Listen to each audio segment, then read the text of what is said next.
به نام آن خداوندی که شهکار خلقتش را از کتم عدم پا به هستی وجود درآورد و آنگاه او را خلیفه خویش در روی زمین برگزید و درود بی پایان بر سرور کائنات منجی دو عالم بشریت حضرت محمد ابن عبدالله صلی الله علیه و آله و سلم.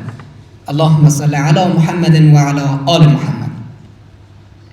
محضر هیئت رهبری پوهنتون کاردان، استادان، محققان، متخصصان، مهمانانی که از نهادهای مختلف تشریف آوردند و محصلان عزیز، السلام علیکم و رحمت الله و برکاته جمیعا. همه شما فرهیختگان را در محفل رونمایی از اثر گرانبهای علمی تألیف از استاد محترم زاهد جلالی خوش آمدید میگم. په لومړي قدم کې زه د کاردان پوهنتون په استازیتوب ټولو معززو مېلمنو ته ښه راغلاست وایم. الله تعالی دې ستاسو په وخت کې برکت واچوي او ستاسو د قدمونه څنګه چې موږ ته د قدر وړ دي، الله تعالی دې د دې تاسو له ثواب درکړي. په دویم قدم کې زه جلالي صاحب ته د هغې د دې کتاب او د دې زحمت مبارکي وم او دا مبارکي بیا زه علمي ټول قشر ته د افغانستان ځکه ډالۍ کوم چې په دې موضوعاتو باندې په افغانستان کې لیکل تر ډیره پورې محدود دي او د محدودیت نه پورته په ځینې موضوعاتو کې ډیر کلیشه‌ایي دي. او جلالي صاحب چې زه د تیرو 16 کلونو نه څه رقم او په کم تفصیل پیژنم، نو هغه دا دی چې دا په زړه کې او په خپل روحن یو انقلابي شخصیت دی. بالعموم کوشش کوي چې کم موارد مسلم ګڼل شوي د هغې په باره کې خپل یو خاص نظر چې دا لري هغه شریک کړي.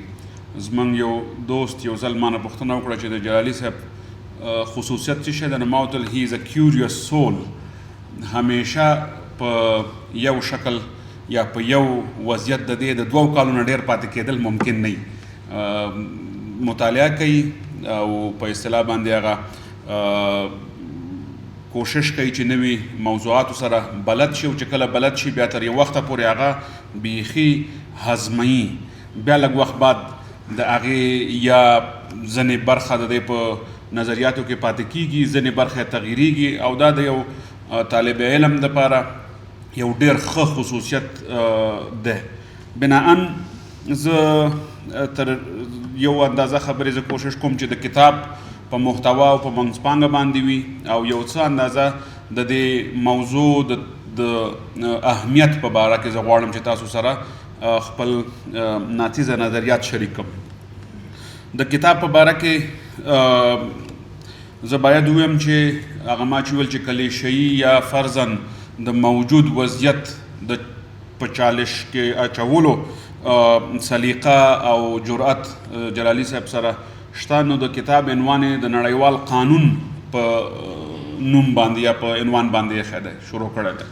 بالعموم موږ په افغانستان کې چې په دې موضوع کې کم کتابونه لیکل کیږي هغه د حقوق په عنوان باندې لیکل کیږي او خاصتا د نړیوالو موضوعاتو په باره کې نظر دا دی چې دا قانون نه دی او د هغې دپاره ځینې دلایل موجود دي. خو جلالي صاحب دې ته نړیوال قانون وایي. او دویمه موضوع هغه دا ده چې نن سبا د غزې د جنایتونو نه وروسته خاصتا د نړیوال نظم او د نړیوال قانون په باره کې چې کوم موضوعات په ځوان ذهن کې او په یو باشعوره ذهن کې رامنځته شوي دي، تر ډیره پورې د کتاب محتوا د هغه سوالونو د جواب په شکل باندې لیکل شوی. د کتاب ژبه د اکاډمیک نه ډیره عام فهم او سلیسه ده. حتی په ځینو ځایونو کې زه دا په اصطلاح باندې جرأت کوم چې د دې سره هغې کې اختلاف وکړم. دغومره اسانول د ژبې ځینې وخت کې مشکل هم وي، خو د کتاب صفت دغه دی چې دا عام فهمه وي تر څو پورې ډېر خلک په دې کې دغه واخلي، په اصطلاح باندې دلچسپي ولري او په هغې موضوعاتو باندې هغوی پوه شي. کتاب ولې لیکل شوی؟ 2 پیراګرافونه زه تاسو ته د کتاب نه لولم چې هغه تر ډیره پورې زه فکر کوم چې د کتاب هغه علت د لیکلو او یا فرضاً د موضوع ته د داخلېدلو او د کتاب د چپټرونو یا د فصلونو د انتخاب په باره کې موږ سره مرسته کولی شي. په 9 صفحه باندې د لیکي چې یوه ډېره مهمه مسله چې موږ ورته پوهنتونو او متعلم نسل کې شدید ضرورت لرو هغه د انتقادي لید لرل دي. موږ بالعموم چې قوانین یا حقوق په افغانستان کې خاصتا تدریس کوو موږ دا د مسلماتو په شکل باندې تدریس کوو. موږ وایو چې دغه قانون دی او هغه کریټیکل انالیسز یا انتقادي تحلیل چې کوم باید په محصلینو کې موجود وي چې هغه د مواردو ته د یو طبعي قانون یا اصل په صفتو نه ګوري بلکې د یو انساني کوشش په صفتو ته وګوري. متاسفانه اکثره وخت کې دغه خلا موجوده پاتې کیږي.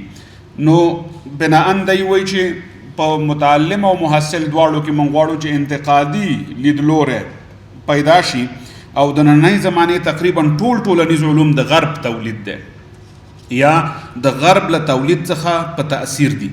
موږ مسلمانان باید دا هر څه د خپلو ارزښتونو په چوکاټ کې وړاندې کړو چې اوس متاسفانه داسې نه ده. موږ په پوهنتونو او علمي ادارو کې د غربیانو کتابونه هماغسې لولو او تدریسوو څنګه چې یې غربیان کوي. دا نهایت خطرناکه مسئله ده ځکه ټولنیز او حتی ساینسي علوم ټول له یو بل سره تړلي دي. دا علوم ټول له فلسفي باورونو او په اصطلاح له انټولوژۍ سره اوبدل شوي دي. بل پیراګراف د دی په 219 صفحه باندې موجود دی چې دی وایي خو د دې مقابل کې مسلمانان اولنی ملت و چې د نړیوال قانون په اړه یعنی د سولې او جګړې د مسایلو په اړه یې لوی کتابونه لیکلي دي. نه یوازې دا چې اسلامي فقه کې دا مسایل ډېر غني دي او تفصیلی بحث پرې شوی بلکې داسې ښکاري چې د اوسنۍ اروپایي نړیوال قانون پلارانو او مؤسسینو هم د اسلام نړیوال قانون لوسته له هغې یې الهام اخیسته او له هغې یې په زده کړې خپل د نړیوال قانون کتابونه لیکلي دي. دا هسې مبالغې او بې اساسه خبرې نه دي بلکې غیر مسلمانانو پرې جدي بحثونه کړي دي. کله چې یو څوک د غربي نړیوال قانون د مؤسسینو کتابونه ولولي او ورسره د اسلامي نړیوال قانون مفاهیم وګوري متوجه به شي چې غربي لیکوال له اسلامي قانون څخه ډېر متاثر و ځکه ډیری مفاهیم بیخي سره ورته دي د کتابونو نمونه او پکې شته بحثونه او د بحث طریقې او داسې نور. بناءً زه داسې فکر کوم چې د کتاب شالید ورته ویو یا د کتاب هغه علت هغه دغه 2 پیراګرافونه دي چې له یوې خوا په پوهنتونونو کې او په زموږ په اکاډمیا کې بالعموم هغه غربي نظریات یا داسې اصول او قوانین چې موږ د نړیوال قانون په نوم پیژنو دا موږ د مسلماتو په صفت تدریس کوو.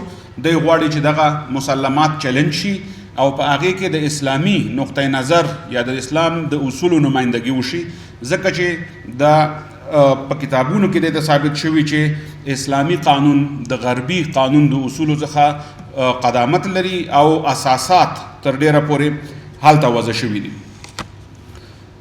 کتاب په 2 برخو باندې ویشل شوی چې اوله برخه د نړیوال قانون د مباحثو لپاره خاصه شوې چې په دې کې 15 فصلونه دي. بیا د هغې نه وروسته سیر باندې بحث شوی دی یا هغه علم چې موږ په نړیوال قانون وسپېژنو دې ته په فقهي کتابونو کې موږ علم السیر یا طریقة النبی صلی الله علیه وسلم و اصحابه فی مغازیه دا په هدایه کې دغه تعریف دی. همدغه تعریف بیا امام علامه شامی ابن عابدین په رسم المفتی کې شرح رسم المفتی کې هغې واضح کړی او په هغې کې دا تعریف ورکړی چې سیر هغه علم دی چې هغه د رسول الله صلی الله علیه وسلم او د هغې د اصحابو طریقه وه د جګړو په موضوعاتو کې. بناءً په نړیوال قانون او نړیوالو جګړو کې د سیر هماغه مقام دی چې نن په کومه سطحه باندې نړیوال قانون بحث کیږي. نو 15 فصلونه دی اول موضوع ته خاص کړي دي او هغې نه وروسته 15 فصلونه هغه سیر ته خاص شوي دي.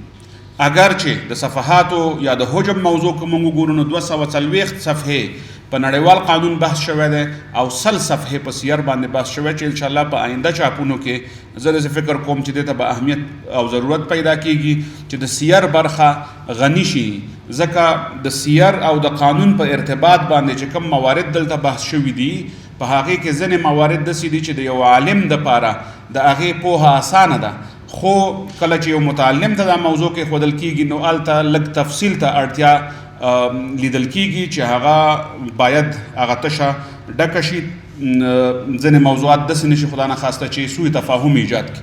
په اختصار کې دا یو مشکل کېږي چې او خاصتا چې د کتاب ژبه کله عام فهمه شوه بیا هغې نه علما او متعلمین دواړه استفاده کوي، نو علماو ته کېدای شي مشکل پیدا نه شي خو متعلمینو ته به د ځینې موضوعاتو په پوهه کې مشکل پیدا کېږي. په عموم کې کتاب یو ډیره بهترینه اضافه په دې ده چې هغه موارد چې مونږ بالعموم په څو کتابونو کې لولو هغه په دې کې راغونډ شوي دي، ورسره موضوعات عام دي، آسان دي، ځینې مشکلات چې هغه فرضاً ځینې املایي موضوعات دي، ځینې د لینکونو موضوعات دي، هغه آسان موضوعات دي، هغه په انساني هر کوشش کې موجود دي، هغه به انشاءالله چې حل شي. ورسره دغه تفصیل موضوع ده چې په دې باندې کار کولو ته اړتیا لیدل کېږي. د کتاب فصلونه په کم ترتیب باندې چې جلالي صاحب وضع کړي دي دا موږ بالعموم د نړیوال قانون په کتابونو کې په دغه شکل نه وینو. مثال دا دی چې فرضاً دی تر 5م فصل پورې کله چې د 2م فصل پورې کله چې د ډیپلوماتیک مسؤلیت او د قونسلي مسؤلیت موضوع کېږي، دی نه وروسته دی 8م صفر کې د کډوالۍ نړیوال قانون په دې کې راوړی یا انټرنیشنل ریفیوجي لا چې بالعموم په نړیوال قانون کتابونو کې دا بحث وروسته راځي، خو لکه چې موږ مخکې وویل چې هغه موارد چې افغانستان ورسره مخامخ دی یا موږ هغې کې سوالونه لرو نو جلالي صاحب هغې ته ترجیح ورکړې ده، الله تعالی دې دوی ته اجر ورکړي. زه غواړم چونکې نن زموږ دوستان چې په دې برخو کې په دواړو برخو کې دلچسپي لري موږ سره موجود دي، د نړیوال قانون څرنګه چې جلالي صاحب مو ته اشاره کړې د هغې په بیک ګراؤنډ باندې لږ رڼا واچوم تاسو سره. هغه دا ده چې موږ په نړیوال معاصر وضعیت کې د قانون په صفت باندې نړیوال اصول نه لرل. د ویسفالیا جګړه مونږ یا د ویسفالیا معاهدات مونږ بالعموم د سیاست د اساساتو په صفت هم استفاده کوو او د هغې نه چې کوم د حاکمیت اصل مونږ استنباط کړی دی یا د ساورنټي اصل، هغه اصل مونږ د 1448 کال نه وروسته چې کوم نړیوال نظم رامنځته شوی د هغې د اساس په صفت باندې همیشه حسابو او مونږ دا نظر لرو چې د 1448 کال نه وروسته چې کوم ورلډ آرډر رامنځته شوی د دې ورلډ آرډر یا د دې نظم جهانی نظم اساس و حاکمیت. دغه موضوع تر دویم جنگ جهانی پورې موجوده وه. په دویم جنگ جهانی کې چې کله ډیر جنگونه وشو او دغه تلفات اروپایي دنیا ورکړه، خاصتاً د هغې په اساس باندې دی دا فکر وکړو چې دا نظم یا دا اصل د دې نظم دا هسته ډیره قابل عمل نه ده نوره، بناءً په دې کې ترمیم ته ضرورت دی او د هغه ترمیم په اساس باندې د 1945 سان فرانسیسکو چې کوم د منشور ملل متحد دپاره غونډې وشوې په هغې کې نظم دپاره نوې هسته انتخاب شوه او هغه هسته وه د حقوق بشر هسته.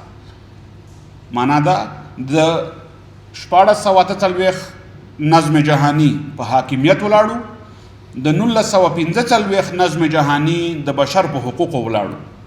جلالی صاحب په خپل کتاب کې هم د ویسټفالیا اساس چیلنج کوي او هم د 1945 هسته چې کوم حقوق بشر ده هغه چیلنج کوي او دواړو ته دا وایي چې دا دواړه مشکل جوړوي خاصتا د مسلمان ذهن دپاره. د دې خبرې دلیل څه شی دی؟ د دې خبرې دلیل دا دی چې مونږ من حیث مسلمانان اسلام من حیث قانون منو او من حیث قانون من اسلام یو نړیوال قانون منو. هغه څه معنی؟ هغه دا معنی چې نړیوال نظم که د ملکونو په سرحداتو باندې تمرکز لري او ملت دولتونه یا نیشن سټیټس دي اسلام دا نه مني. اسلام دا وایي چې مونږ په دنیا کې یو دارالاسلام لرو، یو مونږ دارالحرب لرو. بناءً زمونږ حنفي فقه کې خاصتا دام هدایه وایي چې دبوسی امام دبوسی په تاسیس النظر کې وایي چې دنیا زمونږ دپاره دوه برخې ده، یو دارالاسلام دی، یو دارالکفر دارالحرب دی. او د شافعیانو په نظر باندې یو دی، ځکه چې زمونږ د ټولو سره د شافعي نظر مطابق جنگ روان دی، علت د جنگ کفر دی، بناءً زمونږ هغې سره همیشه جنجال دی. او ولې زمونږ د دې سره جنجال دی یا جنگ دی؟ هغه په دې دی چې دې خلکو الله تعالی نه دی منلی. وان الارض یرثها عبادی الصالحون، دنیا خو د صالحو بندګانو ده. اوس که طالح په دنیا باندې حاکم شوي دي نو دا د بغاوت په معنا ده، بغاوت جنگ دی. وهم بدؤکم اول مره، بناءً موږ به د ټولو کفارو په خلاف باندې جنګیږو، دا دنیا باید موږ د صالحانو د کنټرول لاندې راولو. حنفي فقه مګر دا نه مني. حنفي فقه وایي چې علت د جنگ زموږ د نورو سره محاربه ده. که چیرته په موږ باندې حمله وشي موږ به د هغې حملې جواب ورکوو. ځکه په قرآن کریم کې چې سورة بقره کې کوم آیت دی وقاتلوا فی سبیل الله الذین یقاتلونکم، دا علت د قتال دی. هغوی سره وجنګیږئ چې له تاسو سره جنګیږي. او وقاتلو باب د مقاتلې دی، او مقاتلې نه ده، او مقاتله باب د مفاعلې ده، او مفاعله دو جانبه کیږي، لکه مصافحه، مشاجره، منازعه، مصاحبه. بناءً که چیرته مونږ سره چا جنجال نه دی کړی او جنګ نه دی کړی، د هغې سره زمونږ جنګ نشته. زمونږ جهاد شته، او جهاد بذل غایة الجهد لاعلاء کلمت الله. د الله تعالی د دین د نشر دپاره زمونږ د هغې سره اصولي اختلاف په خپل وخت کې موجود دی. هغه د اصولو اختلاف دی. مونږ د توحید اصل منو، هغه د تثلیث مني یا بل مني. بناءً مونږ کوشش کوو چې زمونږ نظریات په دنیا کې غالب شي، سواد زمونږ ډیري، او هغه کوشش کوي چې د هغې پرنسپلز په دنیا کې ډیر غالب شي. بناءً کلیش د دواړو نظریاتو ترمنځ روان دی، خو دا کلیش هاټ وار نه دی، جنگ نه دی، دا د اصولو جنگ دی، دا د پرنسپلونو جنگ دی. نو الجهاد ماض الی یوم القیامه حدیث دی موږ دپاره اصل دی. خو علما وایي چې دا زمونږ د قتال بحث نه دی، دا د جهاد دی، او جهاد عام دی. کله چې ضرورت پکې پیدا کیږي جنگ به ګرمیږي، نور به دغه د اصولو مبارزه، د اصولو منازعه به، اصول به موږ غواړو چې په دنیا کې خپل غالب کو، او الاسلام یعلو ولا یعلى علیه. بناءً د نړیوال قانون اساسات هغه موږ په ویسټفالیا باندې بیس کو، او که هغه په هیومن رایټس باندې بیس کو. د اسلامی قانون اختلاف به د دې سره د اصولو نه را شروع کیږي. د اسلامی نظام، د اسلامی سیاست، د اسلامی فقه، د سیر اساسات فرق لري د نړیوال قانون د اساساتو سره. هغه که دولت محوره شي، هغه که فرد محوره شي، هغه چې موږ کوم د حاکمیت شریعت خبره کوو یا د شارع د الله تعالی د حاکمیت خبره کوو، هغه په دې کې نه را موجودیږي. نو د جلالی صاحب په بحثونو کې په کتاب کې بالعموم چې تاسو کومې موضوع ته مخامخ کیږئ او کوم سوال چې ستاسو ذهن کې به را پیدا کیږي، هغه به شاته به دا فیکټري چې نړیوال قانون چې ډیر ښه شي او موږ پکې ډیر قوي شو، او زموږ ملکونه پکې ډیر قوي شي، ابدای چې موږ د بل چا په اصطلاح په گیم کې لوبیږو. نو اصل اختلاف یا اصل جنجال به په خپل ځای پاتې. دغه لوبه که موږ پکې ډیر قوي هم شو، دا زموږ نه ده. زموږ د لوبې اصول هغه جدا دي، او دا لوبه چې کومه اوس روانه ده دا په نورو اصولو باندې روانه ده. نو بناءً جلالی صاحب په مختلفو فصلونو کې، په مختلفو چپټرونو کې دې ته اشاره کوي، او هغه وایي چې دا اوس چې کوم د نړیوال قانون بحث روان دی او د دې چې کوم هغه اساسات دي، دا د اسلام سره کمپیټیبلیټي یا هغه تطابق نه لري. بناءً مونږ ته من حیث محصلین یا د حقوقو یا د فقه د طالب علمانو دا کنفیوژن چې را په اصطلاح را پیدا شوی، هغه د دغه موضوع نه را پیدا شوی چې مونږ چې څونه هم خلو به وکړو، بیرته چې دلته د فقه د اصولو سره او دې سره ول تطابق ورکو، تطابق نه کوي، نو مونږ ویران شو چې دا ولې وشو. هغه په دغه باندې کیږي چې الته رولز اف د گیم بدل دي زمونږ لوبه په نورو اصولو باندې مخکې روانه ده. دا بحث په دې ټکو کې نه هم شوی دی، خو که تاسو فرضاً په کتاب کې د غزې یا ما بعد الغزه نړیوال قانون بحث وګورئ، تاسو ذهن له دا موضوع راځي. او دا سوال ډیر وارد دی په نړیواله سطحه باندې، په دې باندې اوس فعلا بحث روان دی چې په غزه کې چې کوم وضعیت وشو، په دې کې قانون کم لوبه یا کم رول ولوبه. 55,000 کسان په هغې کې شهیدان شوي چې په هغې کې اکثریت ملکیان دي، اکثریت مطلق، خو د نړیوال قانون هغه رول کم دی. دلته چې دا سوال راشي نو د جلالي صاحب یو بل بحث دلته دا دی چې د نړیوال قانون آینده کې څه شی دي. هغې کې دی د ویټو بحث کړی دی، د ملل متحد د سټرکچر بحث یې کړی دی چې اوس هندوستان په دې باندې فرضاً یو نظر لري، ترکیه پې نظر لري، د ځینې نور ملکونه دي چې هغه وایي باید موږ په ملل متحد کې شامل شو. نو دا بحث هم په دې کتاب کې تاسو موندلی شئ. د هغې جواب به بیا هم یا د هغې په اصطلاح د وزن اندازه کولو دپاره باید تاسو دغه بحث ته چې موږ وکړو دې ته وګورئ. تر کوم ځای پورې چې د سیر موضوع ده، په هغې کې امام محمد بن حسن الشیباني، دا محمود احمد غازي زموږ استاد الله تعالی دې وبخي، هغه وایي چې د دنیا په سیسټم باندې چې کوم نړیوال قانون دی دا نړیوال قانون نه و، دا خو انټرنیشنز موضوع وه، او هغه هم د کرسچنز یورپین کرسچنز دپاره دا اصول وضع شوي وو. تر 1858 پورې او تر 1906 پورې غیر مسیحي دا اوس چې موږ کوم نړیوال قانون لرو د دې سبجیکټس نه و. کله چې ترکیه عثماني خلافت تزارانو ته یا زارست روسیې ته ماتې ورکړه او جاپان هلته له ماتې ورکړه، نو اروپا وویل چې دا خلک هم لږ د قانون په اصطلاح د چوکاټ کې د رانوتو اهل دي، ځکه زموږ مشترک دشمن یا زموږ دشمن یې مات کړ. دلته بحث راځي چې کوم ته د دې په کتاب کې اشاره شته، د سیولایزډ نیشنز یا د مهذبو ملتونو د نړیوال قانون. تاسو کلاسیک کتابونه راواخلئ، په هغې کې به د نړیوال قانون تعریف دای چې دا هغه قانون دی چې د مهذبو ملکونو ترمنځ ارتباطات تنظیموي. مهذب ملکونه څوک دي؟ متمدن، دا اروپایي مسیحي ملکونه دي، په دې کې اختلاف نشته. اساساً دا چې کوم اصول جوړ شوي که دا د رومنز نه راځو که دا د ګریکس نه راتله، هغه د خپلو اصولو دپاره چې خاص موږ به د دې سره تعامل څنګه کیږي، نو دا اصول یې وضع کړه. موږ چې نن سبا کوم کرایمز اگینسټ هیومینټي کانسپټ لرو، د بشریت ضد جرایم، دا په ابتدا کې کرایمز اگینسټ کرسچینټي وو، خو کله چې عثمانیان ورنوتل، کله چې جاپانیان دې موضوع ته ورنوتل، نان یورپین نان کرسچنز دوه غټ ملکونه په اصطلاح قدرتونه چې د نظم ته رانوتل، نو دوی ویل چې اوس دا بده خبره ده چې موږ کرایمز اگینسټ کرسچینټي استفاده کړو، نو دا به واړو کرایمز اگینسټ هیومینټي ته.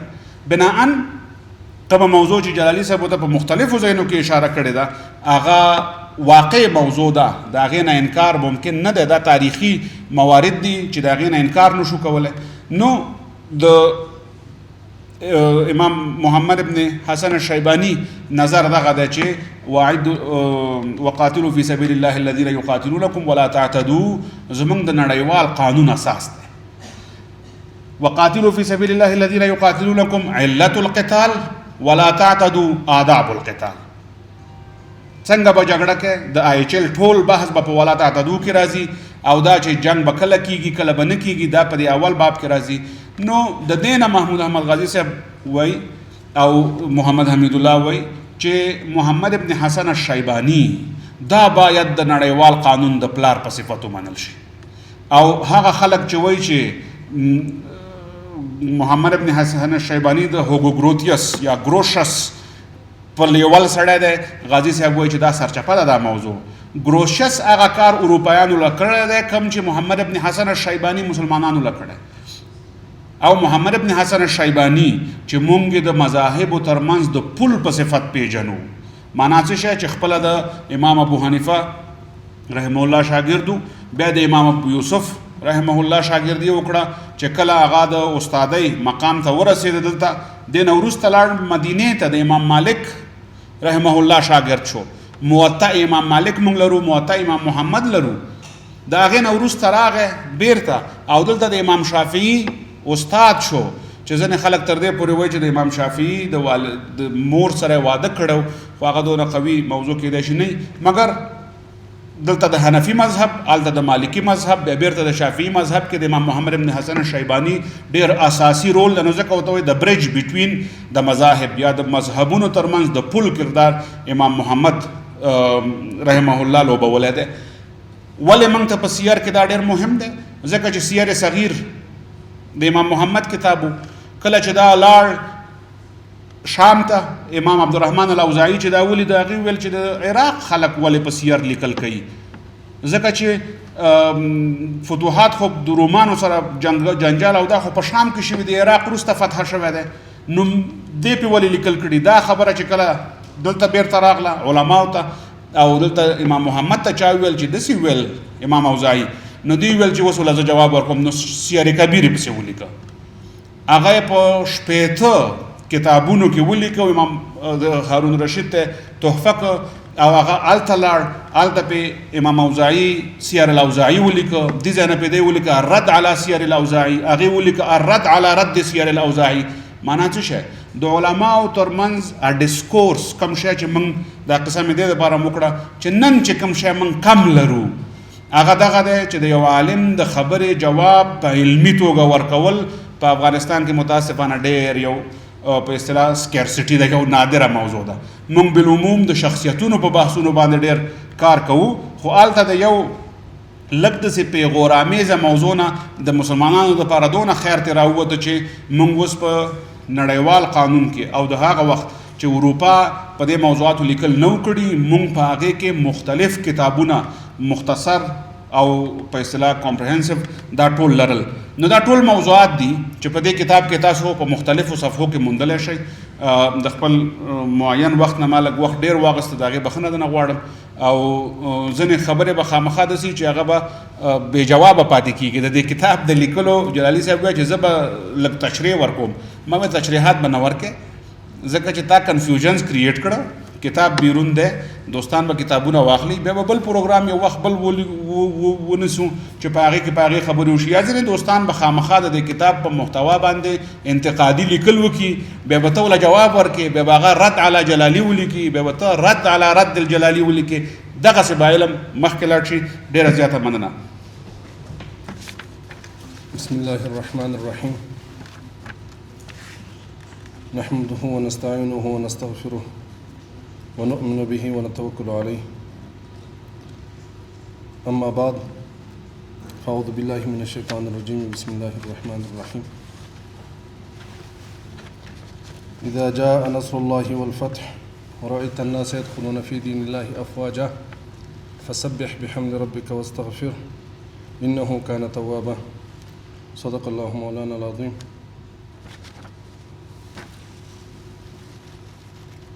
ډاکټر صاحب خالد حتم تفصیلی خبرې وکړې د کتاب په حواله د جلالي صاحب د شخصیت په حواله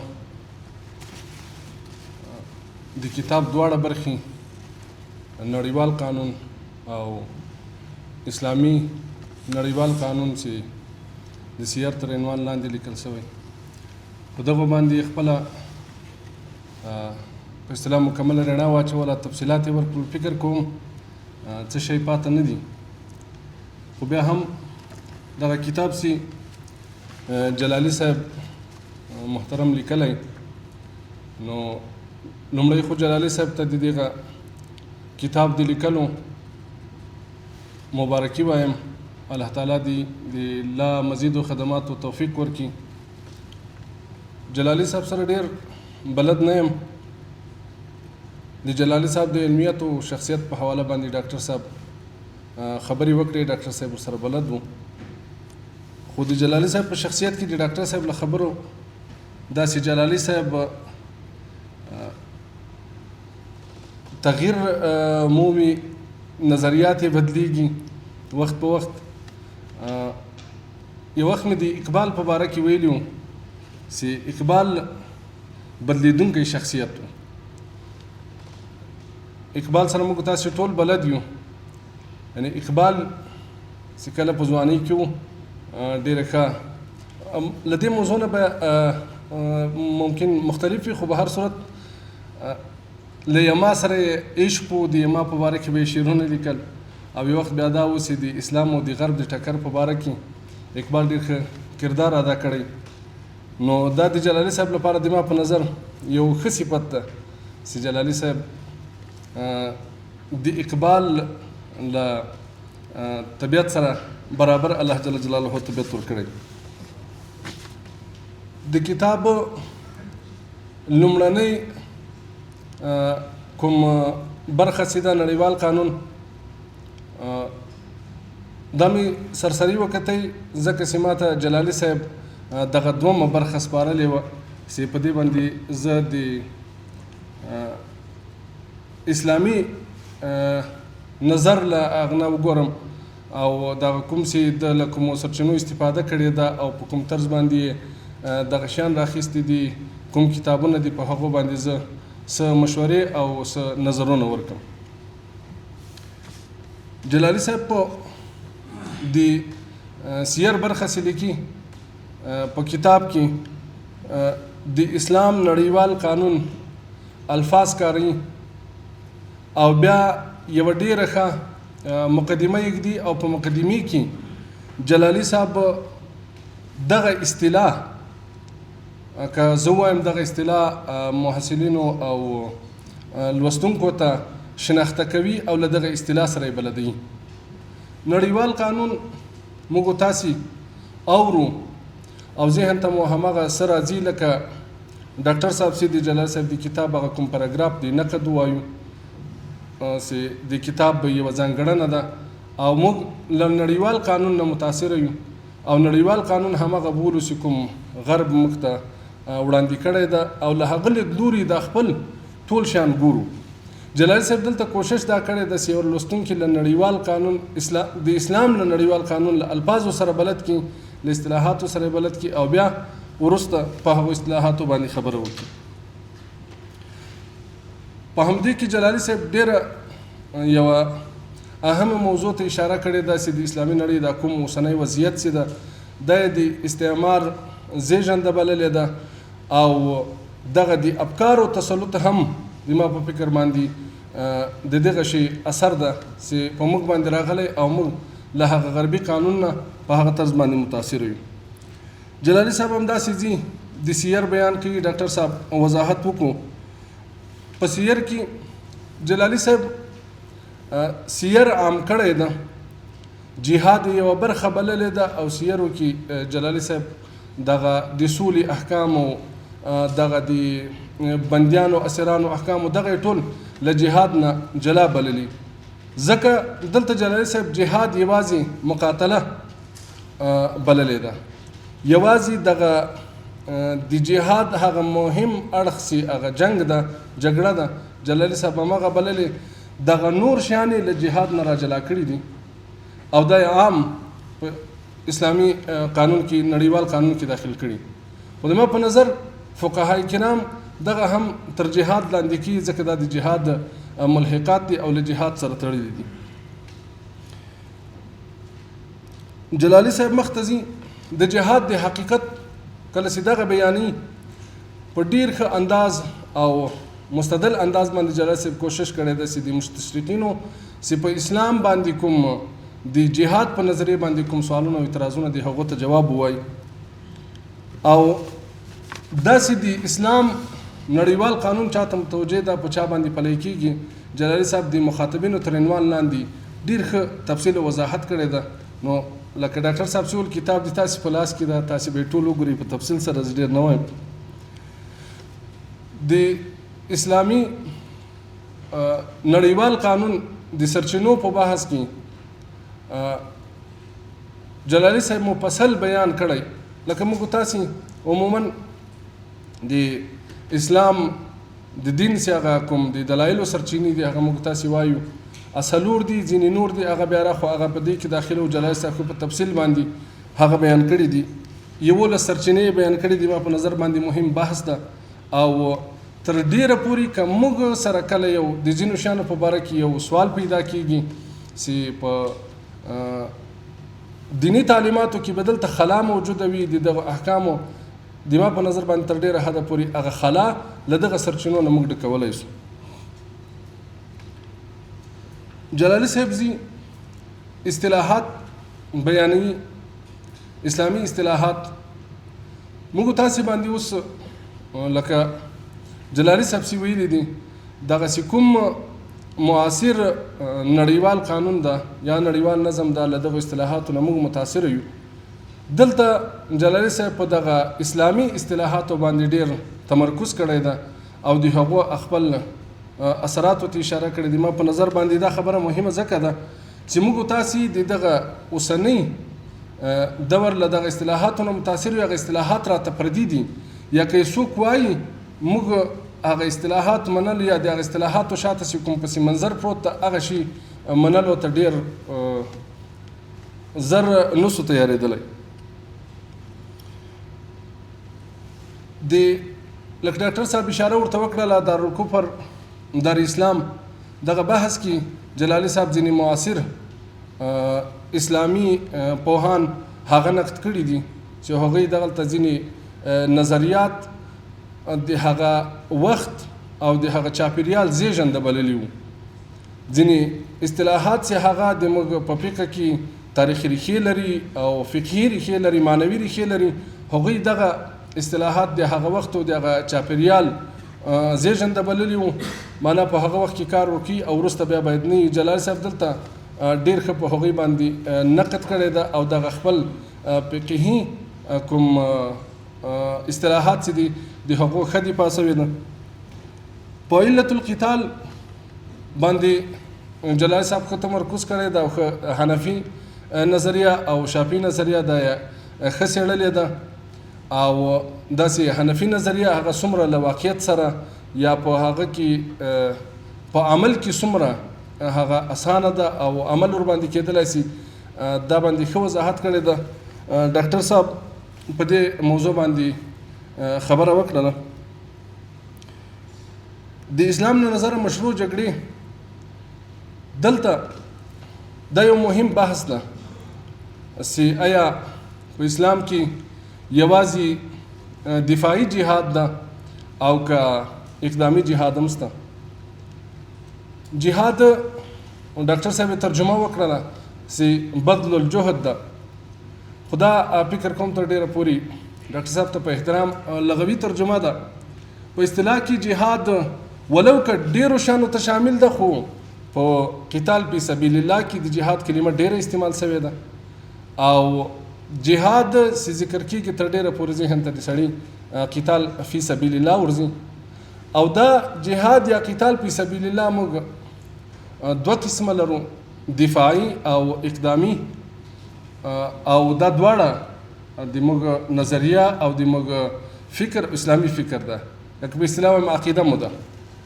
موږ هم دفاعي جهاد لرو هم اقدامي جهاد لرو. دلته ځینې آیتونه چې له هغو نه دغه معلومیږي چې جهاد یوازې دفاعي ده او اقدامي جهاد یا جهاد الطلب چې ورته وایي یا جلالي صاحب په کتاب کې ځینې جیان د معاصره اصطلاح هجومي جګړه ورته ویلې ده. دا دغه آیاتو څخه داسې معلومیږي لکه دغه اقدامي جهاد یا جهاد الطلب چې نه وي. خو دغه د جهاد چې کومه سلسله ده له مکي دور نه بیا داسې مدني دور ته قدم په قدم باندې یو وارې د مجادلې خبره وه، بیا د دفاع خبره وه، بیا له هغه وروسته د اقدامي جهاد خبره وه. نو دغه دفاعي اقدامي دواړه جهادونه شته او جلالي صاحب په داسې یو انداز باندې دغه موضوع څېړلې ده. د ما په فکر البته یو څوک کتاب ګوري کیدای شي نمای نظر مختلف وي، په داسې یو انداز باندې څېړلې ده چې دغه د دفاعي جهاد او اقدامي جهاد چې دغه مستشرقینو یا دغه نورو کومو خلکو دغه ته ډېره په اصطلاح دا خبره ډېره راپورته کړې ده یا په دغه د اسلام د جهاد په نظریه باندې کوم اعتراضونه او سوالونه کیږي چې اسلام چې دا هغه د جهاد نظریه لري او جهاد خو قتال ده او دا خو تخریب البلاد ده او دا خو الی اخره. دغه موضوع جلالي صاحب داسې څېړلې ده چې لوستونکی هغه هم د دفاعي جهاد هم د اقدامي جهاد دواړو مطلب واخلي. مثلا یو عنوان جلالي صاحب ښیي دا هر څوک خپل نظر خپروي، یا لکه د ډاکټر صاحب حمید الله په حواله باندې جلالي صاحب خبرې لیکلې دي د جګړې اقسام، په هغه کې یوه جګړه ایډیالوژیکه جګړه لیکلې ده، تر هغه لاندې قتال فی سبیل الله یا قتال لاعلاء کلمت الله. دغه بحث ماته مهم ځکه ده چې دلته په نړیوال قانون کې یا د ملګرو ملتونو په قانون کې چې کومه خبره ده جلالي صاحب وضاحت ورکړی چې دغه هجومي جهاد او بیا هغې ته مشروعیت ورکول، دلته لوستونکی باید یا دغه محصل هغه باید دا رقم ته وي چې دغه موضوع واخلي خو راونه پارېږي، له دا موضوع سره دی بلد کړی سي خو په داسې الفاظو باندې چې هغه دی په اول سر کې ونه پاري، له اوله سره دی د مقابلې یا د مجادلې میدان ته ونه لویږي. همداسې بل عنوان جلالي صاحب ایښی د آداب القتال مهم بحث ده، ډاکټر صاحب خبر ور باندې وکړله. همداسې د امن معاهده دې باندې ښه بیان کړی او مختلف مذاهب پکې بیان شوي دي او د همدغه معاهدې وضاحتونه ورکول شوي دي. په لومړۍ برخه کې لکه ډاکټر صاحب ښه وضاحت ورکړو نړیوال قانون له غزې وروسته، دلته جلالي صاحب د نړیوال قانون د موږ تاسو په اصطلاح ښه خبره اخیستې ده چې نړیوال قانون یا دغه د نړیوال قانون دعواداران هغه څومره په د خپلو نظریاتو او خپلو قوانینو ته پابند دي او په دغه باندې د کومو زبرځواکونو اثرات دي او کله چې دوی وغواړي قانون څنګه د ځان په ګټه باندې تشریح کوي او څنګه یې عملي کوي. نور فکر کوم دغه د سیر برخه لکه ډاکټر صاحب چې ویل یو مهمه خبره پکې دا ده چې دا یوه خوا ډیره ده او دا بله خوا چې د اسلام نړیوال قانون د دا کمه ده که دې ته توجه وشي، ځکه دا خو یوه غني برخه ده. ان موږ له اولنۍ پیړۍ د فقهاو نه تر اوسه پورې د امام محمد صاحب وضاحت ډاکټر صاحب ښه کافي وکړو، ضرورت نشته. له هغه وخته تر اوسه پورې موږ دغه کتابونه لرو، فقهي ډېره غټه ذخیره لرو، ډېر مواد لرو او په اوس وخت کې د دې ضرورت ته چې د هغه ښه تشریح وشي. په اخر کې بیا هم جلالي صاحب ته د دغه کتاب د لیکلو مبارکي وایم. الله تعالی دې جلالي صاحب او داسې نور ټول ملګري چې هغوی کې الله تعالی د لیکلو استعداد او فکرونه ورکړي دي، هغوی دغسې موضوعاتو ته چې ضرورت وي ورته او هغه کلیشه‌ایي نه وي لکه ډاکټر صاحب چې ویل په دغو برخو کې کار وکړي او دغه برخه غني کړي. واخر دعوانا الحمد لله رب العالمين. نحمده ونصلي على رسوله الكريم. فاعوذ بالله من الشیطان الرجیم. بسم الله الرحمن الرحیم. ډېره زیاته مننه په داسې مهمه غونډه کې مو رابللی او زه هم په سر کې جلالي صاحب ته مبارکي ورکوم د دې نیک کار نیک اقدام، خدای دې اجر ورکړي، ځکه هغه مؤاخذونه او منابع چې ما وکتل معنا یې دا ده چې خپله خواري یې ډېره ښکلې وه، ډېر نور یې لوستي بیا یې یو اثر پنځوله او هغه چا چې ریسرچ کړی تحقیق کړی هغه په دې باندې پوهېږي چې دا سخت کار دی، اسانه کار نه دی. کتاب څو ښېګڼې لري، البته نن د نقد مجلس نه دی، دا د مخکتنې مجلس دی، خو ښایي کتاب دویم چاپ ته لاړ شي. موږ بیا د نقد مجلس کې نه یو، نو مختصر خپل نظریات مشورې در سره شریکو. نقد مه بولئ، فقط مشورې وبولئ. کتاب څو ښېګڼې لري. یو خو موږ په دغه ساحه کې آثار کم لرو، یعنې څومره کار چې ډېر شوی په نورو ژبو کې یا په نورو ملتونو کې، موږ په مجموع کې د حقوقو په ساحه کې بیا د نړیوالو حقوقو په برخه کې ډېر کم آثار لرو. ما یادېږي وخت کې ما ماموریت و د روم د اساسنامې بحث راغی. ډېر یو مهم ځای و، 2-3 حقوقي مشاورینو خلکو غوښتل هغه وخت کې د دغه روم د اساسنامې د لاسلیک کولو بحث و. یعنې موږ سره هغه دومره انسټیټیوشنل میموري نه وه، دومره موږ سره اثار نه و چې چا مراجعه کړې وای او دا مو درک کړې وای چې دغه د روم اساسنامه دا څه شی. یعنې فقیر ملتونه معمولا یوازې داسې نه وي چې ښې ودانۍ نه لري او ډېرې پیسې نه لري، هغه په علمي ډګر کې هم ستونزې. نو داسې اقدامات دا یوه خښته ده چې په دغه اکاډمیکه ساحه کې کېښودل کېږي، دا د قدر وړ په خپله. ریفرنسونه یې خپله یو کمال دی، او بل د کتاب ژبه ساده ده. ډاکټر صاحب وویل چې دا په اکاډمیک لحاظ کېدی شي عیب هم وي، خو زه وایم چې نه، افغانستان کې دا ځکه کمال دی، دا په خپله یو لیکنه ده علمي، دا علمیت دی، یا د یو سخت شي اسانه کول دا هنر دی، دا ډېر ښه وي. یا خصوصا موږ غوندې خلک چې ضرورت لرو پوهې ته، که دا هر څومره اسانه شي ډېر خلک ورته لاسرسی لري. اما د ژبې په برخه کې ستونزه بیا دا ده چې اکاډمیکه ژبه خپله هغه بېطرفي لري، خپل ادبیات لري. اوس که مثال هلته د یو چا د فاروقي یادونه کېږي چې امریکا کې توطیه کې شهید سو، د هغه کیسې ځایول په دې کتاب کې شاید ډېر زیات ځای نه درلود، یا که حاشیه کې راغلی وای فوټ نوټ کې، دا به ښه و تر دې چې د کتاب په متن کې دا قصه راځي. یا دا ده چې یو امریکایي کس چې امریکایي پوځ کې و او هغه عراق کې جنګېدلی و، چیرې جنګېدلی و، هغه د بشري حقونو په برخه کې څه شي کې هغه کوه، ما ورسره داسې وکړه. اصلا اکاډمیکو کتابونو کې خپله لیکوال غایب وي، یعنې ته کتاب سره غږېږي، ډېر زیات علم سره د سر و کار وي. هغلته دغسې د شخصي خاطراتو یا داسې مسایلو راوستل کیدای شي حاشیه کې راسي، خو دا هم یوه نوې خبره ده. نو په متن کې راوستل دا یوه مسله ده. د کتاب عنوان داسې دی چې یو ډول تطبیقي و مقایسوي غوندې ښکاري. نړیوال قانون په غرب او اسلام کې. اول شاید دلته غرب جغرافیا ده، منظور به مغه عیسویت وي، منظور به هغه وي چې یعنې که موږ اسلام وایو اسلام دین دی، او غرب هلته ځان ته جغرافیا ده.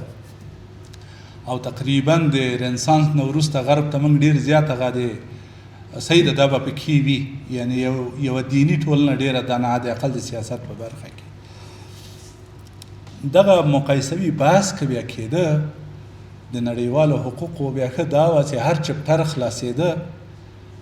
مثلا که موږ د بشري حقونو په برخه کې بحث کوو، دلته ډېرې زیاتې منابع استفاده شوي. د کتاب کمال و عیب دا دواړه همدغه دي چې مثلا د ملګرو ملتو د سازمان منشور سته. اوس که منشور باندې کتاب لیکل کېږي، دا رقم 10 کتابه پرې لیکل کېږي.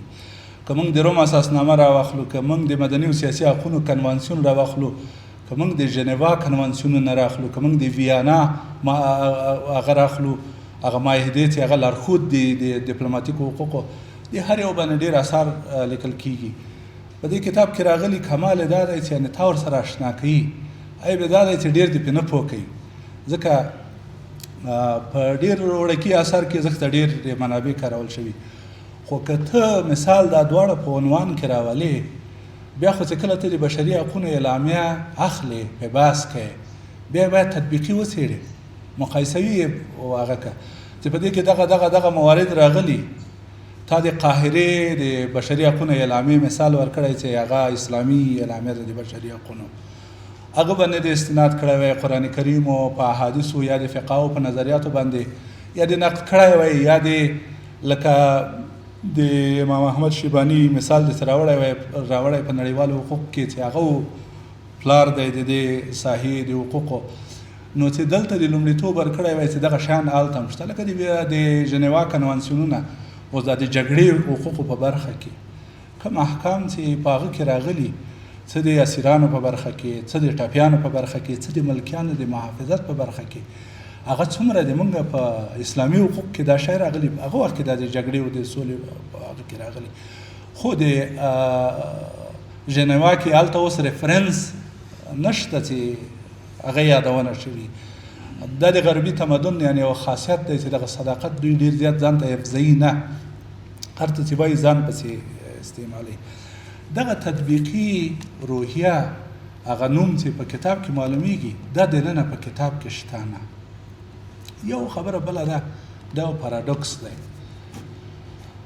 دغه موږ مثلا کوشش کوو چې هر څه اسلامي کو یا دیني رنګ ورکو.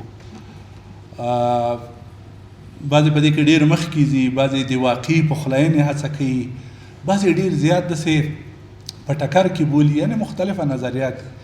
اوس موږ چې کله د نړیوالو حقوقو یا د نړیوالو قانون چې دلته اصطلاح کارول شوی د دې بحث کوو، د دې معنا دا ده چې موږ د مستقلو دولتونو بحث کوو، یعنې د هغوی په تعامل، د هغوی په معاهدو، د هغوی په اړیکو، د هغه په تنظیم باندې دا قواعد حاکم دي. نو کله چې موږ دا بحث کوو، بیرته که دلته راشو اسلام ته، او اسلام کې بیا موږ یو ډول اسلامي ګلوبلایزیشن مطرح کوو، خلافت مطرح کوو، نو دلته خو نو دا بیا کېږي نه. اوس هلته د خلافت عثماني بحث راغلی دی، یا د عثماني امپراتوري هره اصطلاح چې ورته کاروي.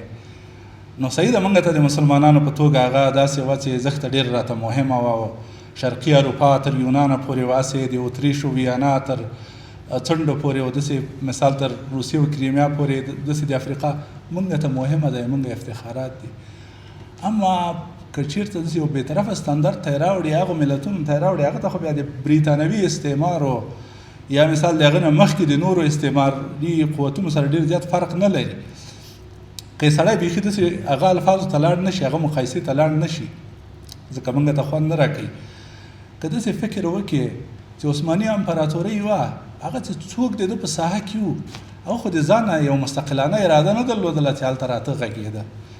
نو موږ چې د نړیوالو حقوقو یا همدغه د وستفالیایي نظم په باره کې خبره کوو، دا د مستقلو دولتونو تعامل دی.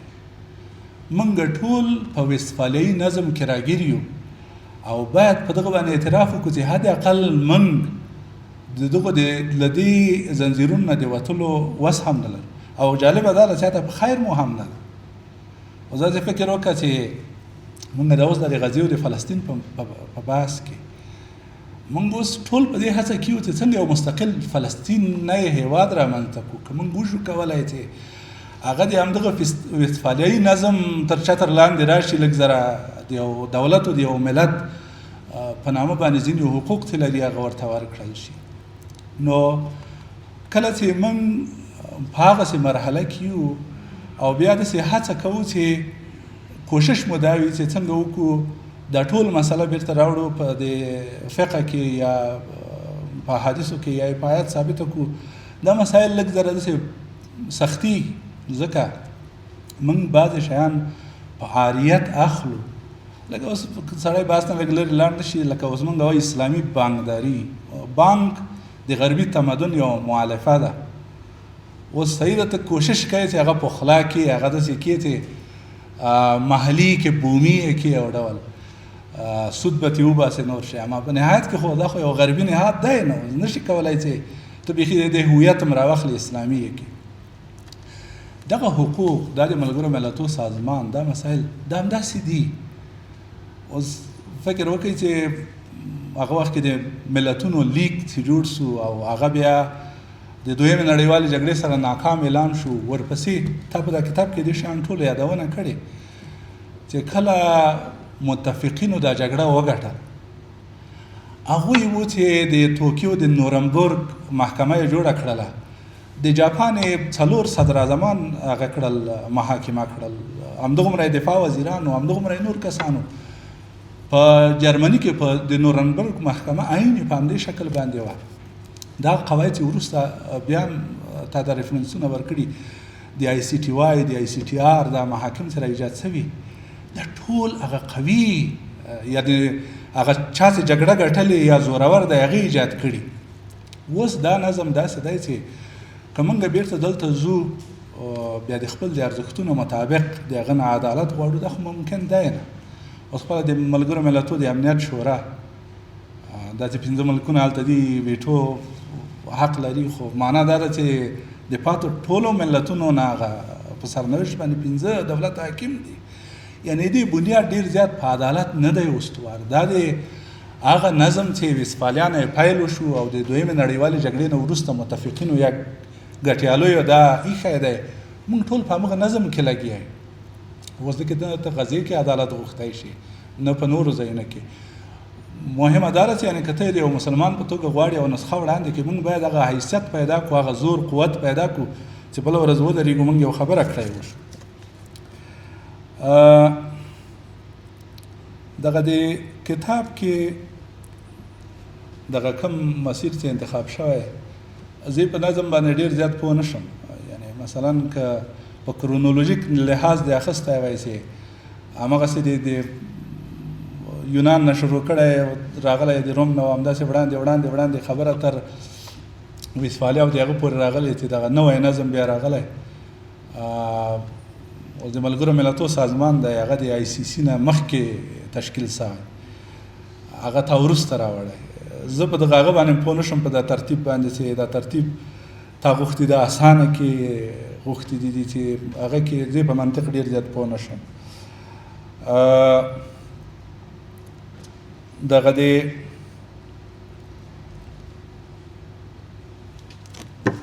اسلامي نړۍ لپاره د منګه لپاره په اوس زمانه کې چې په کوم سټیج باندې منګ ولاړ یو، همغه رقم چې دولتونه مو کمزوري دي، همدا دولتونه چې وایي په دې معنا چې موږ یو بیګانه فارمټ کې یو، یعنی هغه فارمټ کې نه یو چې موږ باید وایي. همدا نیشن سټیټس بحث چې راځي دا معنا دا ده چې همغه وسفالیایي نظم دی. اوس دغه رقم نظریات که لږ ذره ډېر نور دقت ورته وشي، که فکر پرې وشي، په دې برخه کې کار وشي، واقعا تیز وي، نظري وي، ایجاد سي، دا ډېره ښه ده. اوس لکه OIC دی، د اسلامي هېوادو کنفرانس دی، سره د دې چې اسلامي هېوادو کنفرانس دی، بیا هم همغه وسفالیایي نظم دی، یعنې همغه دولتونه دي راغلي هلته ناست دي. خو موږ د نړیوالو حقونو بدیل یا د تا په اصطلاح د نړیوال قانون بدیل که موږ وړاندې کوو په اسلامي شکل باندې، دکې ما داسې یو څه ونه لیدل چې تا داسې وړاندیزونه لرلي، آخر وخت کې ما شمېرلي 1 2 3 4 یا د بیخي تردید کړي چې دغه شی موږ نه غواړو. بیخي موږ یو نوی نظم ایجاد، یو ارمان دی رامنځته کړی، لیدل کېږي، تر سترګو کېږي، خو ډېر زیات واضح ده خبره پکې شته نه. زه د عثماني خلافت هغه مسایل دي چې راوړي، هغه که دې راوسته باید د امویانو دې م راوستی وی، د عباسیانو دې م راوستی وی، داسې وړاندې راغلی وی. خو تا بیا هم یو ډول همغه وسفالیا ته چې لنډې ته نه دی، همدغه پکې راخستی، خپله دې م بېرته په یو ډول د دې شي هغه اغېز در کې ښکاري. نو په مجموع کې د دغسې فکر مطرح کول، دغسې بحثونو مطرح کول دا ارزښتناکه دي، او دغسې اکاډمیکو نهادونو کې د دې بحث ډېر ارزښتناکه دی. تاسې نه مننه، کارزان پوهنتون نه مننه، او د ما اول ځل دی دلته راغلی یم، هم محیط خوند راکړه او هم د دغه بحث فضا خوند راکړه. اتم صاحب نور هم دا بحثونه ډېر که دغه رقم دا به ډېر کومک وکړي، مرسته به وکړي. نو نن ما اتم صاحب نه م زده کړه ځینې شیان. ډېره زیاته مننه، کور ودان په خیر اوسئ. ما خپل نظر دا دی، ما اوس کتاب نه دی کتلی، خو کتاب عناوین مې صرف وکتل. ځینې ټرمینالوژیانې په شروع کې نه وي هغه شوي، تشریح شوي نه وي، نو د دې تشریح ته ځینې مواردو کې ضرورت شته. مخکې یو استاد خبره وکړه چې تا کوشش کړی چې دغه غرب کې د مسیحیت ته هغه کړی دی. نو دا د غرب کلمه په ځینو لیکوالانو نه مبهمه پاتې ده. د جغرافي لحاظ نه غرب یو قسم تعریف شوی، ځینې وخت ډېر ملکونه بیا غرب پسې ځان تړي د ځینې خاص دلایلو له وجې نه. مثلا اسټریلیان ځان ته ویسټرن کنټري په دې خاطر وایي چې ځینې ډېر زیات تړونونه. بسم الله الرحمن الرحیم. په شروع کې جناب ډاکټر ته مبارکي وایم. زموږ شتمنه څه کم 50 خوراکي په جنګ کې شکیل اشد ضرورت لري کتاب ته. که څه هم ما دا کتاب نه دی لوستلی، خو عنوانونه مې ولوستل. زه من حیث دغه چا چې پارلمان کې مې کار کړی، د قوانینو سره مې اړیکې درلودلې، قوانین پېژنم. اشد ضرورت انساني ټولنې قانون دی، د موږ به دنیا کې نړۍ مشهور نشو کړی، نن نړۍ یو کړی دی. موږ اشد نیاز لرو باید د قوانینو نه آگاه شو. موږ قانون ته ضرورت لرو، ولو که د هر قانون وي. به انساني ټولنو نه ژوند کړل ناممکن دی. موږ د عقیدې په لحاظ باندې سپېڅلی قانون لرو چې قرآن مبین کتاب دی. ټول قوانین د ونه متاثر دي. دوستان اشاره وکړه، ډاکټر صاحب اشاره وکړه، په جزئیاتو زه نه راګیم. که څه هم ما درته ویل چې ما کتاب نه دی مطالعه کړی، ولې عناوین مې یې ولوستل. کتاب اشد ضرورت زموږ د ټولنو دی. بیا هم درته وایم چې مبارک نړۍ مننه چې زموږ د ټولنې نیازمندي چې اشد ضرورت لرو، خصوصا پښتانه په پښتو ژبه باندې موږ کتاب ډېر کم لرو. او یوه ټولنه هغه وخت خوشبخته ده چې آگاهي ولري.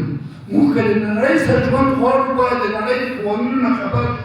دغه لحظه هغه پروتوکولونه چې په نړۍ کې کېږي، ولو هغه سازمانونه چې په نړۍ کې موجود دي، آیا زموږ دپاره مثمر دي که ظالمانه؟ نن ډېر قوانین یا د نړۍ ډېر قوانین داسې جوړ شوي دي که څه هم د 18مې کړۍ نه قراردادګذاري شوي دي، هغه ټول تعداد یې دا وه چې د مظلوم باید لاس ونیول شي، د جنګ مخه باید ونیسي. تاسو وګورئ نن په نړۍ کې یوازینی شی چې متاثر دي هغه قدرتونه د منابعو په خاطر باندې قوانین د نړیوالې د بین وړلي دي. ملت متحد سپین بیرغ خلافي کې هېڅ حیثیت نه لري. دلیل دا دی چې موږ د هر انسانانو حق د دې لرو چې هم د دنیا په شکل هم په قوانینو باندې آگاه شي. بنا زه ډېر خوښ یم چې خبرې وکړم، وخت هم دی. تاسو ټول ته درنښت او احترام. بیا هم له تا نه مننه.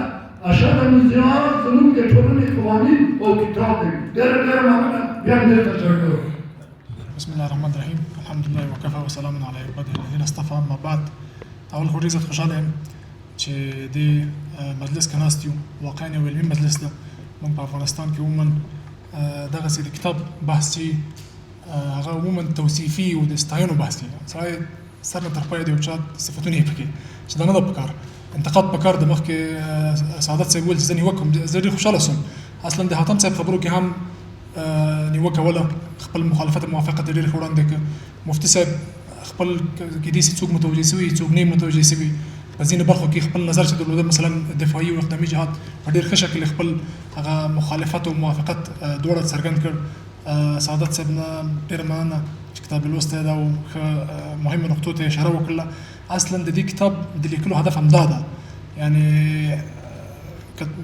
تاسو به کتاب چا چې کتلی او څوک چې ګوري وبه ګوري، د کتاب پر پوښ عموما کتاب باندې لوی لیکل شوي نړیوال قانون، خو څوک چې په دویم کور ګوري هلته د نړیوال قانون محتوا باندې ډېر بحث نه ده، هلته په انتقادي لید باندې بحث ده. ولې؟ ځکه چې موږ د شي ته اشد ضرورت لرو. ولې؟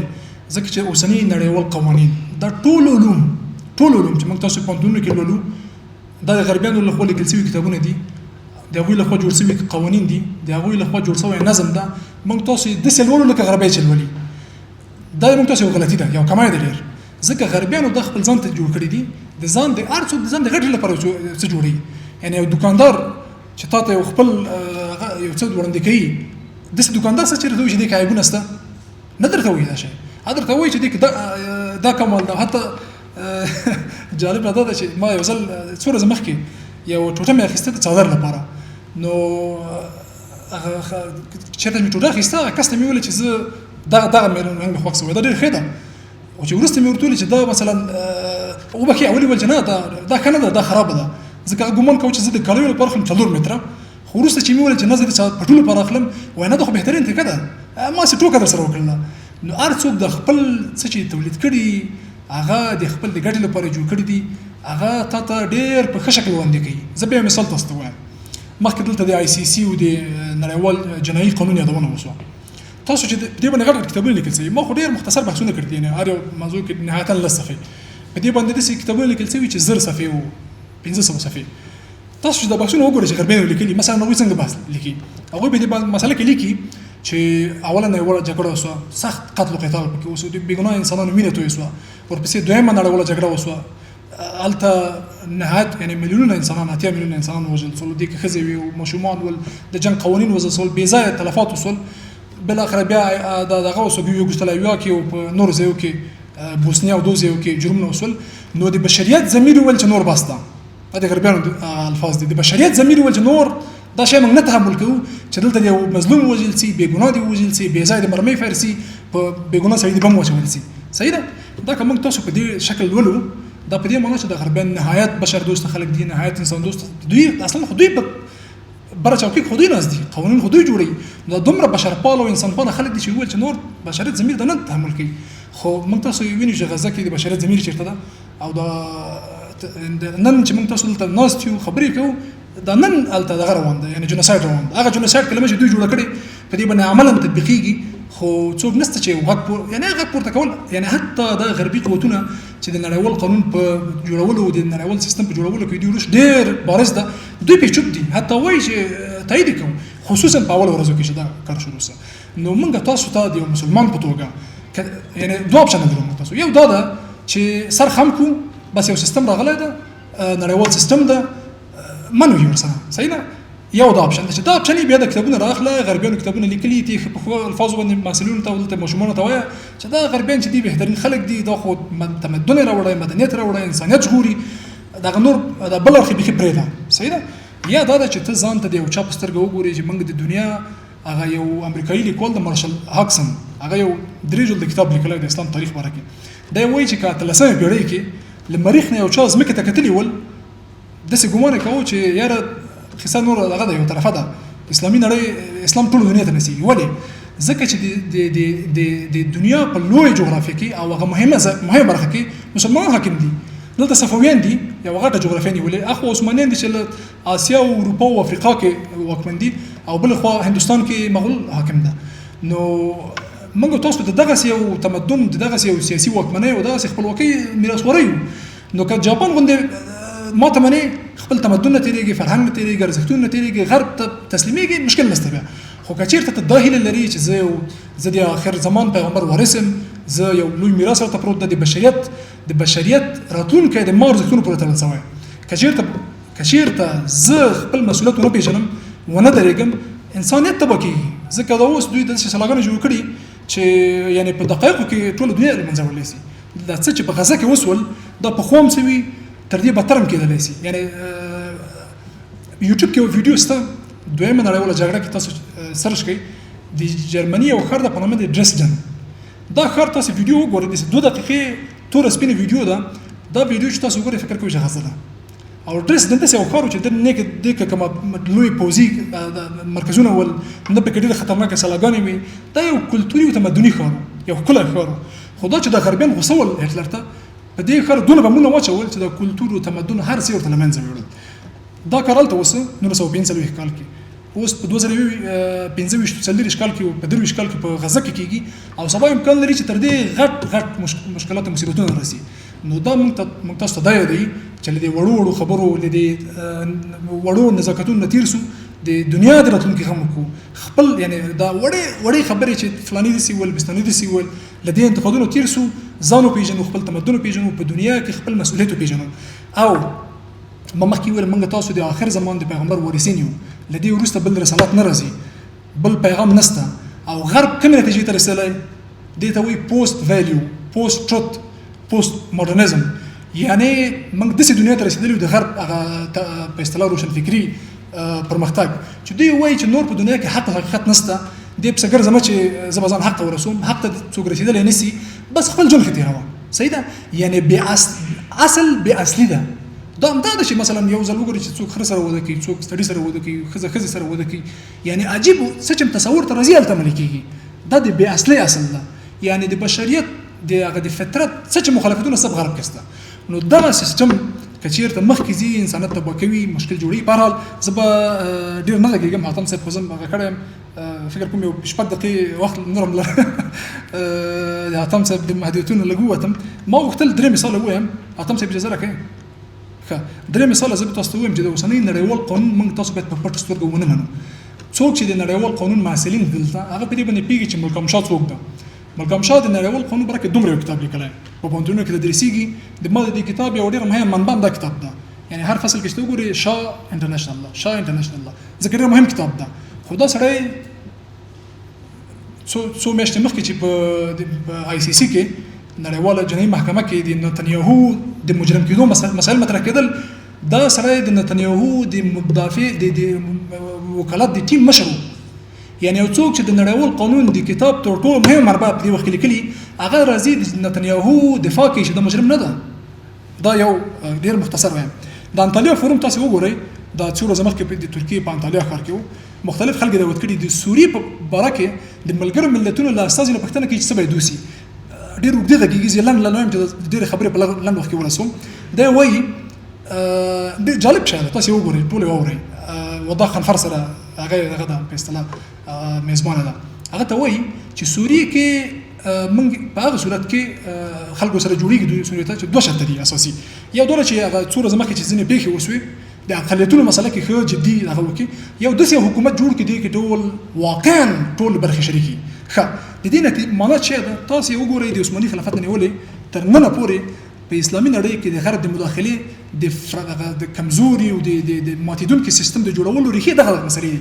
اقلیتونو حقوق د ټولو مشترک را داخلول په حکومت کې دا په څه معنا دوی هغه خلک چې غواړي ته هغه داخلي حکومت کې او بیا خو طبعا چې دوی داخلي بیا یو کس خفي او بیا ما حقوق د ورنکل کې یو الته مثلا د سوریې په لاذقیه کې دا خلک جیک سول د حکومت کسان وژل بغاوت وکړو حتی د حکومت د چپکول هڅه کوله. دې په مقابل کې څوک وژل سول دا وی چې نه تاسو احتیاط کوئ تاسو خو اقلیتونو حقوق نه ورکوي. یعنی په دې معنا چې هغه توجني حکومت د لمنځه وړي ته بغاګ نه کوي که په دې شکل ته حکومت هم جوړ کړ په یو معنا چې غرب ته کاملا تسلیمي. زه ډېر نه غږیږم ډېرې خبرې دي ځکه چې ما ویل چې غواړم چې اصلي ټکي ورسوم. او آخري موضوع چې دا درې موضوع کې ما وختل شریکم بیا بل موضوع ته راځم د ځینې سوالونو ته. څو میاشتې مخکې آی سی سی د افغانستان د دوو چارواکو د نیولو حکم صادر کړ. صحیح ده دا د آی سی سی په هغه کې پروت ده په پیج کې دا حکم چې کریم خان صادر کړی. تاسو یې وګورئ دې کې چې کوم جرمونه یاد شوي دي یو پکې هم جنسګرایي ده چې د هم جنسګرایانو حقوق نه ورکول کېږي. یعنی ته دې پاینه کې د نړیوال قانون معیارونه وګوره چې دا څومره غربي نړیوال قانون ده. یعنی هم جنسګرایي خو د آسماني ادیان د ځمکې په ستر ټول ادیان د انسان فطرت یې دی ځکه دا خو نسل له منځه وړي انسانیت له منځه وړي. خو دوی وایي چې نه دا خو هغه د غربیتوب دی چې پرېښه کې پروت ده نو دا یو د دوی په نظر یو عیب ده یو جرم ده چې څوک یې ترسره کوي. یو بل د بشریت ضد جرمونه چې حاتم صاحب مرتضیانو وکړله تاسو دې کې لږ تحقیق وکوئ. د بشریت ضد جرمونه اول ځل دا کلمه په 1915 کال کې استفاده شوله او ولې استفاده شوه کله چې عثمانیانو ارمني دا د اقلیتونو خبره چې مو وکړله. عثماني خلافت کې ځینې ارمنیان ول مسیحیانو دا خلک چې دوی ډېر ښه ژوند دلته کړی و خو روسانو دو خلکو دوی ته پیسې ورکولې سلای ورکوله سپورټولې چې د عثمانیانو مقابل کې پورته سي. بالاخره دوی پورته سول خلک یې ووژل عثمانیانو چې دوی په مقابل کې ځینې تدابیر ونیول په جنګ کې ووژل یا ورته وویل چې دا ترتیب باید ګډوډ سي تاسو چېرته اوسېدلي ځکه دوی سره سلا و خلک یې وژل. دې نه وروسته دوی وویل چې دا خو کرایم اګینسټ کرسچینټي دي تاسو خو مسیحیان وژنئ. د روسانو دا کلمه استفاده کوله بیا د غربیان خو هوښیار دي هغه ورته ویل چې دا کلمه ډېره مه استفاده کوئ ځکه دا اسلام او د مسیحیت مقابل کې واقع کېږي دا لږ ګزاره کوئ بیا کرایمز اګینسټ هیومانیټیز ول او تر ننه پورې د مسلمان مقابل کې دغسې استفاده کېږي لکه څنګه چې 1915 کال کې د عثمانیانو پر وړاندې استفاده شوي. یعنې مطلب مې دې نه دا ده چې د نړیوال قانون بېطرفي مسله بېطرفي نشته او یو طرف ده او د یو طرف ارزښتونه دي. زه راځم دلته ډېرې خبرې وشوې زه ټول باندې خوشحاله یم کنکلود کوم ان شاء الله. زه د سعادت صاحب یو خبره باندې درېږم یو نظر باندې ډېر نظریات مو ولیکل ان شاء الله استفاده ټول نه وکړو د حاتم صاحب نظریات د مفتي صاحب د سعادت صاحب خو زه په یو شی باندې درېږم ځکه دلته درېږم چې موږ تاسو زه چې دا انتقادي لیدل خبره کوم د مکتب کتابونو کې د پوهنتون کتابونو کې چې موږ څه شیان لوستي دي هغسې باید وانخلو ځکه واقعیتونه بدل دي. مثلا دلته سعادت صاحب وویل ستار سعادت صاحب چې خلافت او استعمار یعنی دا کومه استعمار خلافت دا خو استعمار ورته شی نو دلته مشکلات جوړیږي خبردار چې ځان ډېر د مسله مطرح نه کوم. زه په دې نظر یم چې دا مسله کاملا متفاوت ده. استعمار او خلافت هیڅ مقایسه کیږي نه د اسلام فتوحات او د غرب استعمار ولې کله تاسو یو نور ولګي خپل دلایل ولري په دې نظر چې دا فرق لري. نه یعنی او نه دا خبر مطرح ده زه دا صرف تاسو په جواب کنه یعنی دا ځینې خلک د مسله مطرح کوي یعنی جنرال عمومي زل تبحث کوم. زه تاسو ته یو لنډ مثال وایم دې کې ډېرې خبرې دي چې مخکې ویلې یعنی په هر خبره کې ډېرې خبرې شته ډېر وخت ضرورت لري تاسو وخت هم کم ده دلته ماته رقم راغلی ده. زه به یو مثال کې دا شی تاسو ته وضع کوم 1453 کال کې کوم حادثه شوې یو اسلامي تاریخ کې ډېر مهم، هم د اسلام تاریخ کې هم د اروپا تاریخ کې د قسطنطنیه سقوط د هغوی لپاره د استانبول فتح د موږ تاسو لپاره صحیح ده.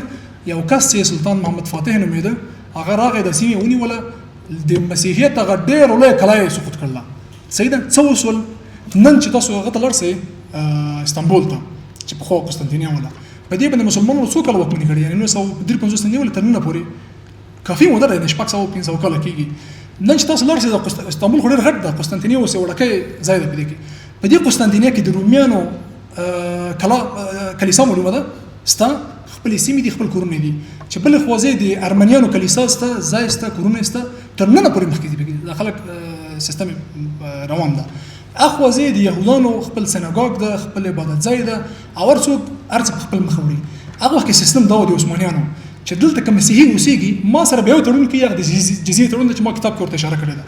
د جزیې تړون دا ده چې ته پاوز کې به ته مسؤل نه یې چې دفاع وکړې، اما زه د تا ساتنه کوم، د ما د سیستم د چتر لاندې به ته اوسېږې، ما ته پیسې راکړې. دا د وستفالیا بدیل ده چې دلته مخکې موږ تاسو په یادونه کړه کتاب کې بحث پرې شوی. په دې ځای کې مقابل کې چې دي، مقابل کې څونه ازادي ده، موږ تاسو په دې شیانو باندې داسې بحث نه کوو. مقابل کې ته خپل حقوقي سیستم لري، ته خپل تعلیمي سیستم لري، ته خپل اجتماعي سیستم لري، ته چې څنګه حتی ګوره قضا په د اوسنۍ دنیا کې ته امریکې ته لاړ شې ورته زه دوه ښځې کوم ځکه چې زه مسلمان یم، څه درته وایي؟ ته امریکې ته لاړ شه فرانسه کې څادر نه پرېږدي، ټیکری د ښځې په سر نه پرېږدي مثلا، او دا خو اوس شروع ده، موږ به منتظر یو چې څه به کېږي وروسته. همدغه خلافت کې دا خلک اوسېدلي دي څو کاله 600 کاله تر ننه پورې د دوی هغه میراث روان ده، خپل سیستم ده، خپل کلیسا ده، خپل حقوقي سیستم. اوس چې سیکولریزم راغلی سیستم بدل شوی، خو اسلامي نظام کې دا شی مستمر و. ښه موږ ولې 1453 کې یو بله پېښه شوې، کرسټوف کولمب امریکا کشف کړی صحیح ده. دا کشف هم دې کې خبره شته چې دا کشف وپناه، خو کرسټوف کولمب امریکا کشف کړی، یعنی غربي تمدن چېرته تللی ده؟ امریکې ته تللی. په امریکا کې خلک ول که نه ول؟ سره هندیان چې ورته وایي، خلک ول هلته، خلک ول دین یې ول، ارزښتونه یې ول، کورونه یې ول، کلي یې ول، سیستمونه یې ول. هغه خلک نن چېرته دي؟ کورونه یې چېرته دي؟ کلیسا یې چېرته ده؟ مذهبونه یې چېرته؟ د هغو خلکو یو فرد نه ده پاتې، دا ټول یو وژلي دي، یا وباګانې ورته وړي دي، کورونه یې خراب کړي دي. دوی ویل دا خو وحشیان دي. یعنی دلته موږ تاسو د استعمار د خلافت فرق وینو. دا یو مثال. مثلا یو بل مثال تاسو ته وایم، دلته کتاب کې مو لیکلی استرالیا اروپایانو په 1410 شاوخوا کشف کړی په اصطلاح. هلته خو انسانان ول، هغه انسانان چې استرالیا کې ول هغه چېرته دي؟ نه انسان شته، نه هغه په اصطلاح هغه ذریه پاتې ده، نه ژبه پاتې ده، نه دین پاتې ده، نه کلتور، هېڅ څه نه دي پاتې. نن استرالیا یو غربي ځمکه ده، اروپایانو نیولې ده. دا د خلافت او د استعمار فرق ده. استعمار هر څه له منځه وړي، ته وینه زبېښي، ته دین له منځه وړي، ژبه دې له منځه وړي، کلتور دې له منځه وړي، ته شخصیت له منځه وړي، نسل دې له منځه وړي، او هر څه ځان ته نیسي. خلافت انسان ته یو انسان ته د الهي مظهر په توګه احترام لري، ولو که مسیحي هغه. د موږ تاسو حنفي کتابونو کې دا شیان راغلي دي چې څه وایي چې آدمیت په اساس باندې انسان هغه ده. مثلا ته نسې کولی جنګ کې د یو چا غوږ پرې کړي، پزه پرې کړي، اهانت یې انسانیت ته وکړي، ځکه هغه انسان ده. تاسو بریټانیکا د 1910 دغه وخت یو ایډیشن وګورئ، په دې باندې بحث کوي چې خپل اروپایانو چې کله هغه ته لاړل استرالیا ته، نو هغوی دغه د کوم کسان چې هلته ول، د هغوی به یې وژل، د هغوی د غوښه به یې خپل سپیو ته اچول، سپیو ته د کراماتو دا مسایل هېڅ ول نه. نو دوی خپل منځ کې یو بل ته ویلي چې دا کار چې موږ تاسو کوو چې لږ غیر مناسب باندې کار کوي، ځکه سړی خو انسان ده. هغه نور ورته ویلي چې ورور دا انسان نه ده، دا وحشي ده، وحشیانو سره هر څه کولی شي، سپي ته یې اچوي، خنزیر ته یې اچوي، وژنې، کورنۍ سره جنسي تجاوز، هر څه چې کوي کوی صحیح ده. نو د ما په نظر د یو مثال مطلب دا ده چې موږ او تاسو یو انتقادي لید ته ضرورت لرو. مثلا ته د مستشرقینو کتاب وګوره، برنارد لویس او نور خلافتونه درته د شیطانت ځالې جوړې کړي صحیح ده. اروپایي تمدن خپله خو یهودی و، جوډایو کرسچن سیویلایزیشن، دا الفاظ استفاده کوي. نو موږ تاسو ضرورت لرو چې خپل تاریخ د خپل ارزښتونو مطابق ولولو، په یو بېطرفانه لید ولولو. او دا خبرې کتاب کې ډېر سته، ډېر نه ورځم. او ځینې سوالونه چې وسول، د سوالونو په ځواب کې اما کمنټونه یا ځینې سوالونه ول. کامل صاحب وویل چې عنوان نه داسې ښکاري سعادت صاحب خبره وکړه چې عنوان نسې خلک مقایسوي چې په داخل کې مقایسوي نه دي دا تاسو د دویم برخې د اسلام د برخې هغه مقدماتي بحثونه وګورئ هغه کې دا تقریبا غوسوي دا چې کله ما کتل یو بل ملګری هم د خبره د کتاب نشر مخکې وکړه چې کله تاسو سره ګډ کې ما ورته وویل چې دا دوه سیستم سره ډېر فرق لري یو استفالي سیستم ده او بل دارالاسلامي سیستم ده دا ډېر فرق لري دا چې سره ګډ کوي دا کوم اساس بولي یعنی د لپاره ما جدا کړی دي کې دي سي خو بیا هم زه دا وایم چې دا یو ابتدا ده شروع ده کې بغلطي خامې مشکلات ډېر زیات دي دغه ته د پوهان ناس دي دوی به قدم بل واخلي دا به سره ګډ کې په بل ترتیب به ولي کې هغه کمې چې دلته هغه مشکل به حل کې نو هغه مقایسوي چې تاسو کوي هغه سي کارو کېدلی سي خو د مو ترتیب دلته متفاوت ده او د لطف الرحمن صاحب آفتاب صاحب کمن دا و چې ترمینولوژي چې هغه هم سعادت صاحب ول د غرب کلمه دا کلمه په غرب په ترکیه کې دا بحث ډېر جدي مطرح ده ولا مطرح ده استانبول چیرته ده استانبول په اروپا کې نه ده يعني بالدنيا نقشتها تقول اسطنبول خرب كده اوروبا عثماني خلافات ډیره لویه برخه د رعایا ډیره لویه برخه حتی اکثریت ځینې وختونه اروپایان پاتې شوي نو که چیرته شرق او غرب جغرافیوي تقسیمي بیا خو عثمانیان غربیان دي که شرقیان دي خو د دې سوال یعنی دي کې انتقادونه ستبلي تقسیم باندې دا مسلمانان خصوصا راخلي خو د دې ځواب ده چې دا اصطلاح او دې سره دلته اسنه یو بل مثلا ځوابيږي د نړیوال قانون مسله چې دا قانون د کنه دلته منګه دا خبر مسلمه راخسته ده غربیان څنګه استفاده کوي مستشرقین چې دا کلمه څنګه استفاده کړي د غرب کلمه یا د انټرنیشنل کلمه منګه ما سره خسته ځکه تنسي کولای په یو کتاب ټول مسائل حل کړي صحیح ده او کته د نړیوال قانون لپاره یو بدیله کلمه را باسي دغه لپاره خلکو ضرورت لري چې قناعت ورکړي هغه د کتاب بحث نه دا غرب کته یو بدیله کلمه را باسي هغه باندې څونه خلک پیږي وزدا کلمه مستشرقین له وسته دا غربیان له وسته دا کلمه عامه ده د نورسته خبردار چې د مګزین نور استادان او لیکوالان محققین په دې باندې کارو کوي خلکو ته ورسي چې دا غیر کلمه ډېر جدي مني نه د مستشرقینو